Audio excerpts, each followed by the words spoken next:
эрхэм гишүүдээ.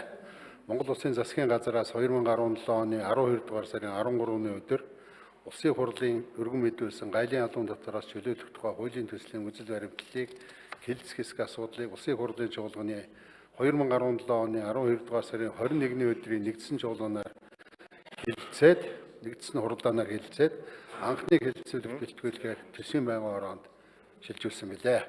Төсвийн байнгын ороо уг төслийн анхны хэлэлцүүлгийг 2017 оны 12 дугаар сарын 22-ны өдрийн хурлаанаар хэлэлцлээ. Хуулийн төслийн анхны хэлэлцүүлгийг байнгын орооны хурлаанаар хуралдах үед хурлаанд оролцсон гишүүд зарчмын зориутой санал гаргаагүй бөгөөд хуулийн төслийг анхны хэлэлцүүлгээр батлуулах зүйтэй гэсэн горийн саналыг Улсын хурлын гишүүн Баттомор гаргасныг хурлаанд оролцсон гишүүдийн олон их дэмжлээ.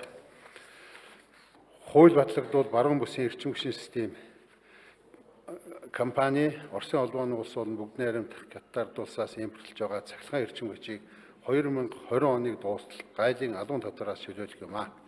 Улсын хурлын эрхэм гишүүдээ гайлын албан татвараас чөлөөлөх тухай хуулийн төслийн анхны хэлэлцүүлгийг явуулсан талаарх тус байнгын орооноос гаргасан санал дүгнэлтийг хэлэлцэж хуулийн төслийг баталж өгнө. Анхаарал тавьсанд баярлалаа.